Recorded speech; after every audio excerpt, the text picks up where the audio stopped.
Hello everybody and welcome back to my channel, or welcome if it's your first time coming across one of my videos.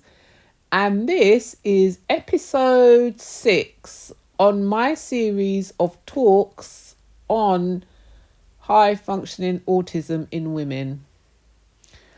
And today what I would like to talk about is the concept that I introduced yesterday when I uploaded episode 5 in this series. And episode 5 was around the diagnostic process. Okay, and I mentioned executive functioning, but I didn't think it was the right place for me to sort of introduce that whole complex area of processes that have a profound impact on autistic people.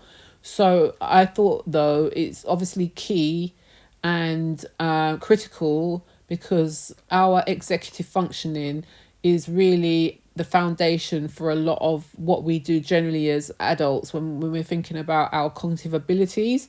So I thought episode 6, I probably need to go through executive functioning skills so that it helps with future episodes as well, when we're revisiting some of these specific traits in more detail. And then when I go on to talk more widely around the sort of lifestyle effect all these traits and various impairments have upon our lives as women who function on the spectrum at the higher level. So what do I mean when I say executive functioning? Well, what executive functioning is, it's basically a collection of cognitive processes that empower us to strategize, to be able to arrange, to prioritize, to sustain attention, to be able to retain information and to be able to really effectively manage our time. Okay.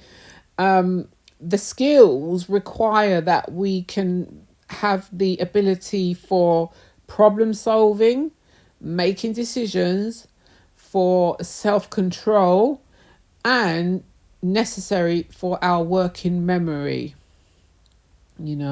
These skills play a very vital role in directing our behavior towards meeting our objectives and our goals. And key to that is the ability for self-regulation and the ability to be able to adapt ourselves to the circumstances that we find ourselves within. All these situations require us to be able to think very clearly about what we're doing or what we want to do. Okay. And executive functioning is also crucial for all the tasks that are required for when we are planning projects and when we are needing to sort of like see something through to the end. So completing a project, to be able to maintain our focus. So this is where there is significant overlap with having other disorders, for example, ADHD, which, let me try to remember, I think that refers to attention deficit hyperactivity disorder. Attention deficit hyperactivity disorder, which is a different disorder that can affect people behaviorally, but there is some overlap in the way that the individual is kind of like disabled by their ability to function. And some of us high functioning autistic women probably would find that we could be sort of dual diagnosed with some elements of ADHD, if not all of the elements as well. So that can exist with being on the spectrum as well. So I just thought I would mention that there. I'm not going to go into it in any great detail, but that is something else that can affect certainly our ability to remain focused, and our ability to use our executive functioning skills are also important for us to be able to regulate our emotions and the actions that we take as a result of our emotions. So that, in a summary, is what I would say describes the ability for positive executive functioning, to be able to do all those things to a satisfactory standard, you know. Yeah, that's what I would say. So I mean, executive functioning is it's a complex cognitive process, and it involves the use of various mental abilities. Okay.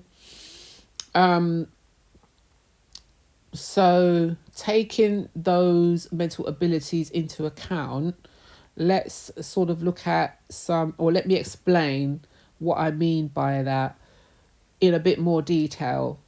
So let's start with, say, number one, and I'm going to try and get my numbering right, because sometimes I tell everybody, oh, this is number one, number two, whatever, and it's actually not.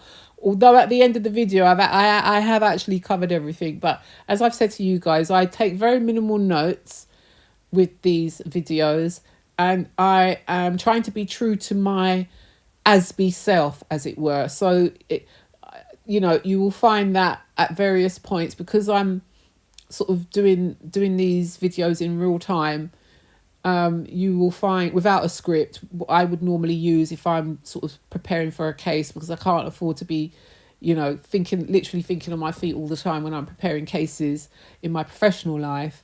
But I want to use these videos to be my authentic self. So I will, you could literally imagine me sitting here with some notes on my phone, literally looking through I've got a window in front of where I sit. So I'm literally looking through the window, because that helps me think for some reason. I don't know if that's what anyone else does that, but I will literally look through the window with my head slightly veered towards the to the left, and I'll be literally speaking into the phone. But anyway, I've digressed. Going back to what the topic is. So number one is, I would say, planning and organising. So I mean, that speaks for itself, but I mean, planning and organising. It requires the ability to really sort of create a roadmap, right? You've got to have a strategy. You've got to know how you're gonna what you're planning. You need to know what you're planning, how you're planning it, and what your end goal is for your plan. So in order to be able to do that, we need to be able to sort of organize and systematize. Really, we need to be able to break down all those parts of our plan in our mind, first, before we can literally put it down on paper. If, for those people who do sort of write their plans out on paper, first of all, I've never been able to function like that. But then again, I'm on the spectrum, my plans will tend to be very disorganized, and my roadmaps are very disorganized. I mean, it takes me a long time to plan. If I'm really thinking about a plan, as in I've really got to sit down and focus on this, and I've got to have a clear sort of, like playing chess, for example, because I sometimes think of my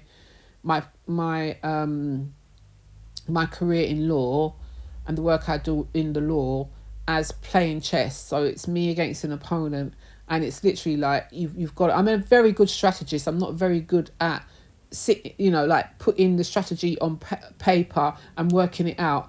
I have to work it out in my head first. I have to have a sort of clear. I have to do all these processes in my brain first, in my head first, and then I can transfer it to paper.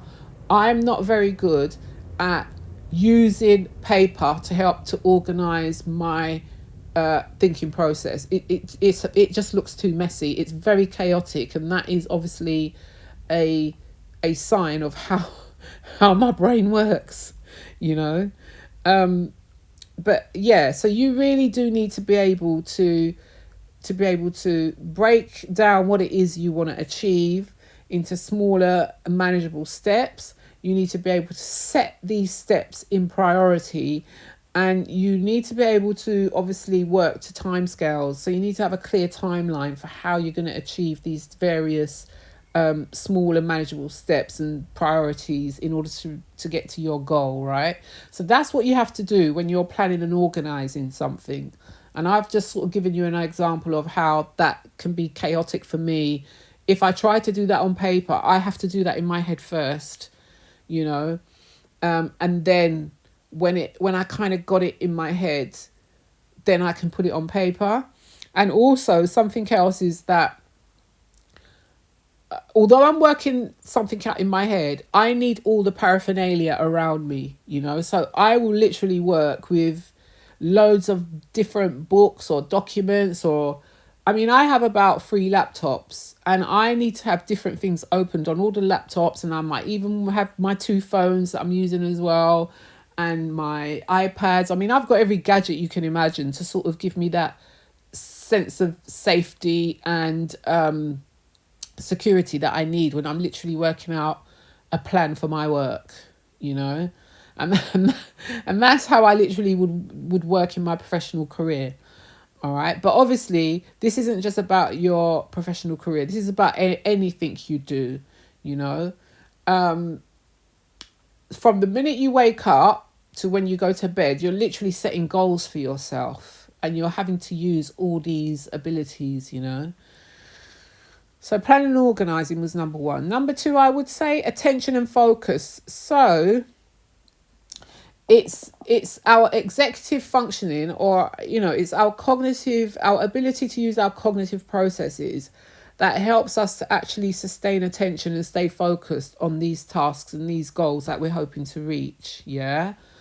And we need our brain, our cognition. Okay, we need to be able to include the information. Our brain needs to be able to include the information that's relevant to us, right, for achieving these goals. And it also needs to be able to disregard, not bring into our mind information that's completely irrelevant to whatever it is we're planning at the time, you know. So it needs to be able to filter out, put it that way, it needs to be able to filter out any of the distractions, all right, so that we can specifically concentrate on what we are doing, quite frankly. Yeah. And that could be problematic for us, people on the spectrum, you know, especially if we're going through particular types of stress. That could be problematic, because we can have, if we're going through a particular stress, that in our personal life, for example, or in our workplace, if we're having an issue that's affecting us, right, because it's important to us, it could be that you're not getting on with your work colleagues, or you're worried about meeting deadlines, or in your personal life, if you're having a relationship issue, you know, heartache or something or anything like that. Literally, we already suffer, most of us, with reoccurring thought processes, you know,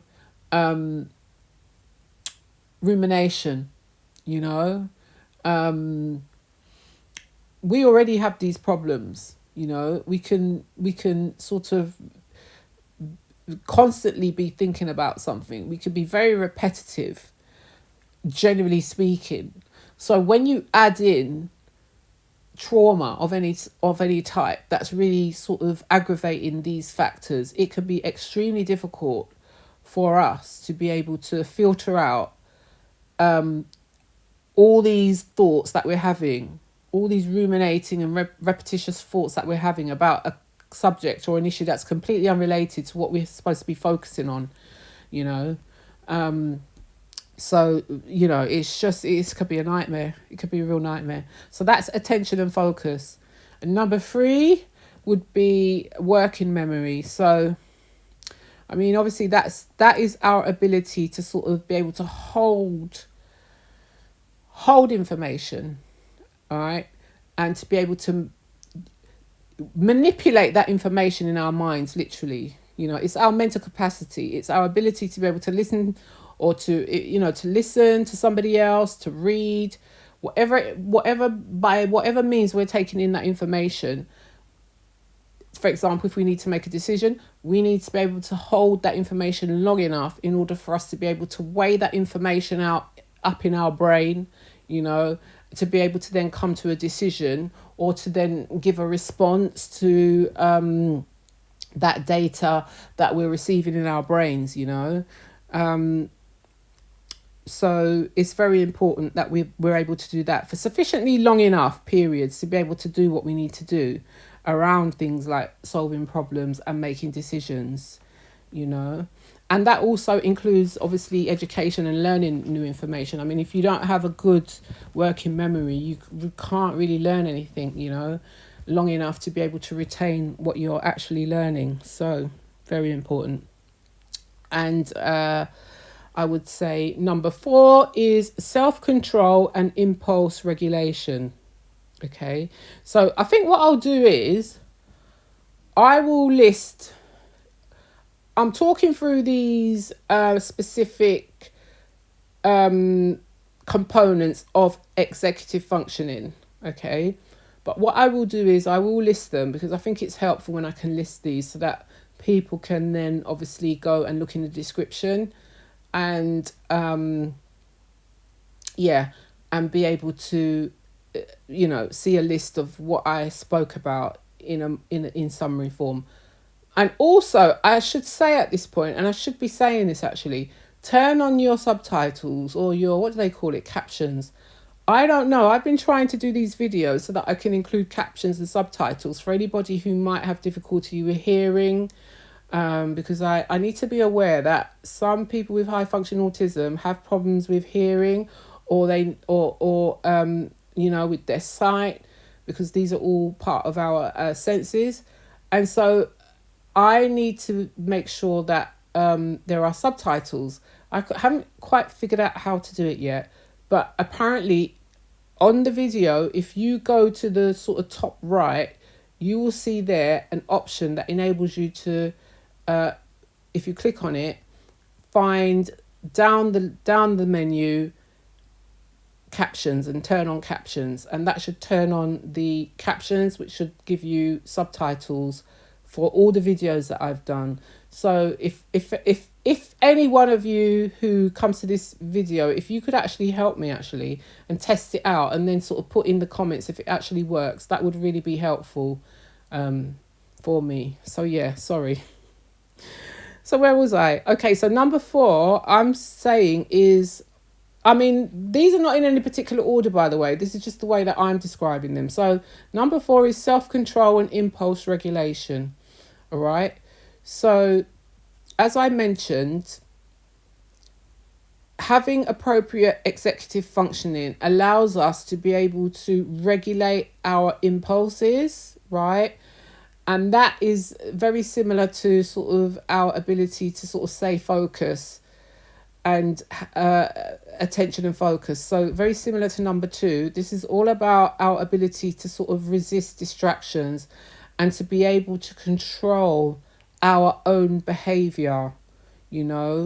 We need to be able to make decisions not based on highly emotive, inappropriate situations, so we need to be able to make well-considered choices, or at least well thought through choices.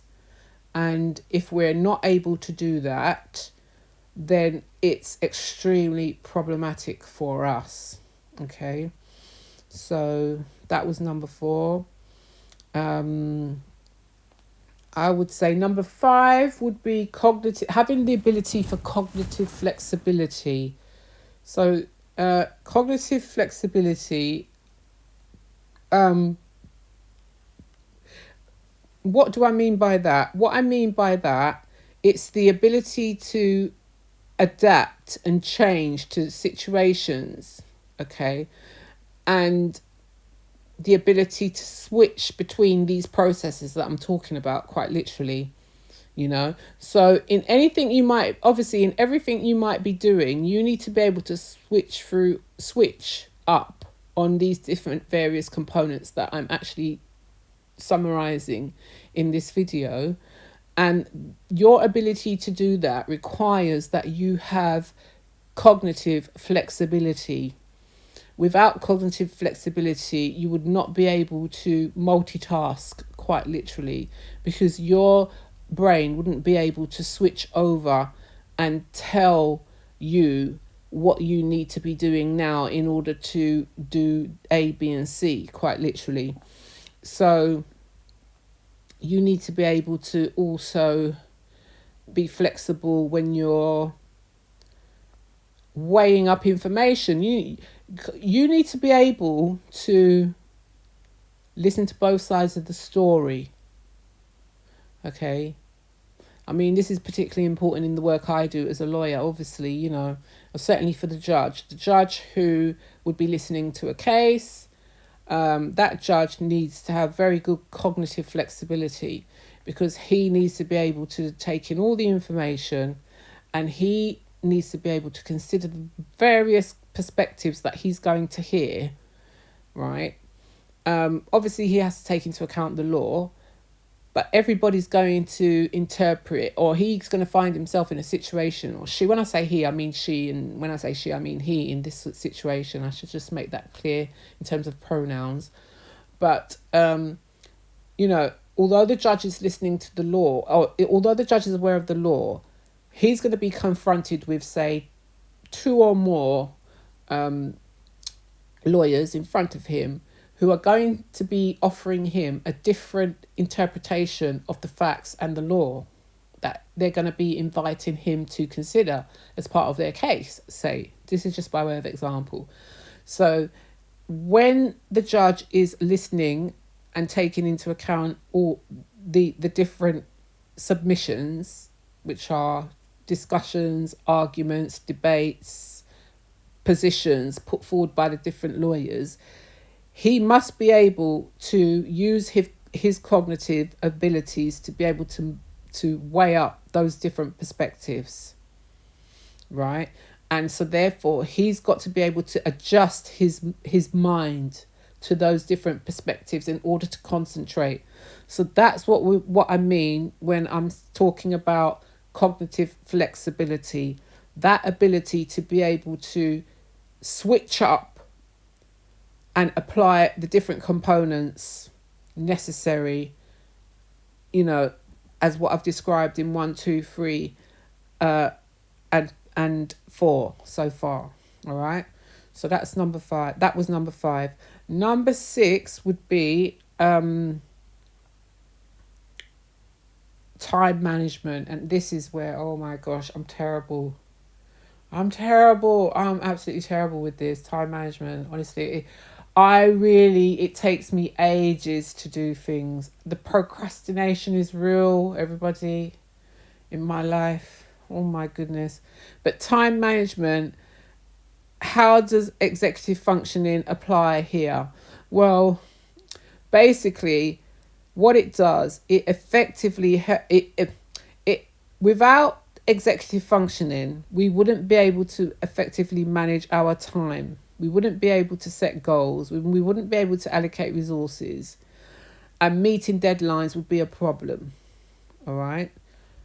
Because we need to be able to plan, and planning takes time. You need to be able to estimate, how long would this take? How long would that take? You know, like you've got to be somewhere at 11 o'clock. You've got to figure out what time do you need to get up? What do you need to do when you get up? How long will it take you to do all that? What time is your train, or how long is your journey if you're driving by car? You know, where are you going to park, and how long does it take you to walk from where you park or from the train station to walk to where where your location is, where the venue is, if you're going somewhere, for example. So time management is just critical. And I don't know about anyone else, but for me, I'm an absolute disaster. It takes me hours. I'm always very exhausted whenever I've got a case in court, okay, where I'm having to actually travel to court. A lot of my hearings are now done online, but on those occasions where I do have to travel in to physically be in a courtroom, it takes me hours. I literally don't. It's a bit like when I travel. I don't know about anyone else, but when I'm traveling, I don't really get any sleep. It doesn't really matter what time the flight is the next day. I really don't get any sleep. I literally have to spend the whole night preparing to get to the airport for a flight that might be even in 3 o'clock in the afternoon. Like, seriously. And I believe a lot of it is because of the anxiety. It's more about, I think for me, it's more about the overwhelming feeling of what if something goes wrong? What if I've forgotten about something? So I will be so anxious that I'll forget something, that I literally would forget something. That sounds like a double negative, right? But quite literally, I get so obsessed, right? And sort of focused on, I might forget something, that I do everything possible to try to plan not to forget something that I need to do or have, or whatever the case may be, you know? And this quite literally means that I have to take hours. And what I've found with me is the more important the event is, and this is why I'm referring to perhaps going to court hearings, because these are very serious events for me, because obviously I'm there to do a job for a client, or when I'm traveling abroad, right? For me, these are really key events, because clearly I don't want to get it wrong in court. Clearly, I don't want to miss my flight. It's very different missing a flight to, say, missing a train to go, to sort of another part of the UK or something like that, where I can always get another train fairly quickly. But you miss your flight, I mean, my gosh, So, yeah. So I really struggle with time management, and I believe that's because I get so hyper anxious about something going wrong that I literally spend double and treble the amount of time that any normal sort of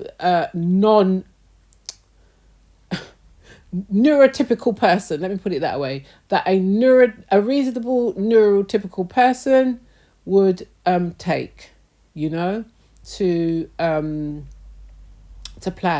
plan for a really important event.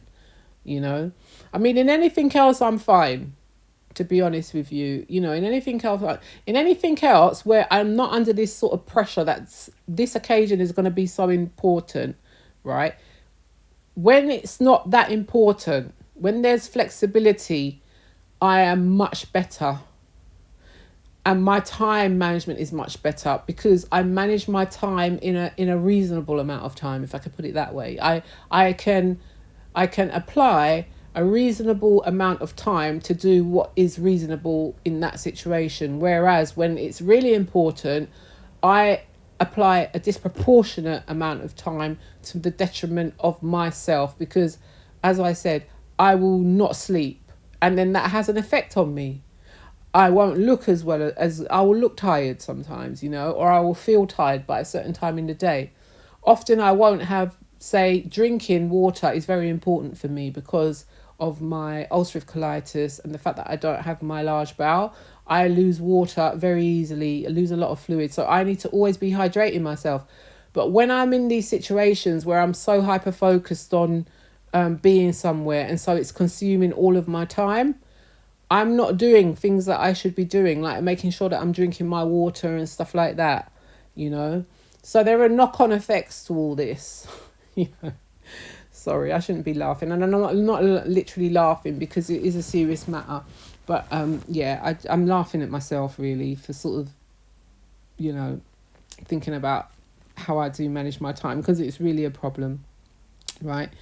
So basically, I mean, that's it really, what I wanted to say on executive functioning, and sort of summarizing those sort of what I would call the 6 components that are important for uh, us to be able to have good executive functioning skills. And when these aren't working properly, because we have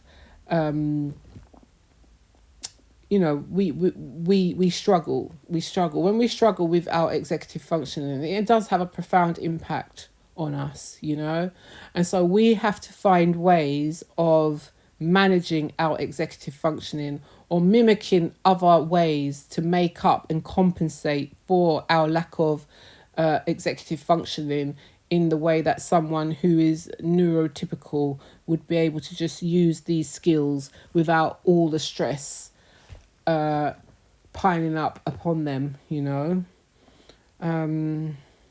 So yeah, so I mean, quite literally, in summary, having strong executive functioning skills are crucial in various aspects of our lives, you know. So when we're looking at all areas of our lives, from our education, our work, our personal relationships, they all contribute to our problem solving ability, our decision making, our self regulation, and to achieving our long term goals, but also our daily goals, our daily tasks, all require that we have these good executive functioning skills. So individuals who have really well developed executive functioning abilities, they tend to be very organized people. They tend to be very focused. They're very adaptable, and they are really the more. I mean, when you have really good executive functioning skills, overall, you can handle challenges and you really can succeed very well generally in life, in everything you do, I would say. You're very reliable. People who have very good, strong executive functioning skills are extremely reliable people. And I mean, I have the ability. I'm very reliable. I don't want to give the impression that I'm not reliable. I'm extremely reliable in my work, without a doubt. But that's because I have learned ways to be able to be very good at what I do. And also because I don't venture out. I've learned what I'm good at and I stick to it. I don't try to depart very far from where my area of expertise is. And if I did, I would need to literally devote so much time to the adapting process that I would probably need to take a year or two out and literally re-educate myself, and that wouldn't be the ideal situation for me. So I've always stuck to what I do and do it very well. So master of my trade. I've managed to master my trade very well, and I stick as much as I can to routine in my personal life, so that I don't get into situations where I could fall into having major issues with my executive functioning. And I mentioned my time management and how that does affect me, but that's almost like, that's just how I've sort of learned to cope. So the downside is, obviously, like I said to you, with time management, just using that, because that's my major one, to be honest with you. It's the amount of anxiety I can experience under pressure of something that is really important for someone else. Obviously, traveling is important to me. If I've spent hundreds of pounds to travel somewhere, I want to make sure that I get to the check-in on time. I want to make sure I have everything in order. I mean, I do remember a time where I literally got to the airport and I forgot my passport, and I had to, my daughter, bless her, she had to get an Uber all the way to the airport, and I was just so lucky because I left I literally left the night before I needed to get to the airport, so I had loads of time when I got to the airport, and basically because of that, I was able to have my daughter bring my passport to me, you know, and this was after planning for ages, you know, but I was so nervous about this whole trip that's what happened. So anyway, guys, I hope you enjoyed this video. If you did, please give it a thumbs up or a thumbs down if you didn't think it was very helpful. Please subscribe to help the channel grow, and you know, yeah, please subscribe, share any comments, share your experiences. You know, it'd be nice to see some comments from people. And I shall see you in the next one. Thank you. Bye-bye.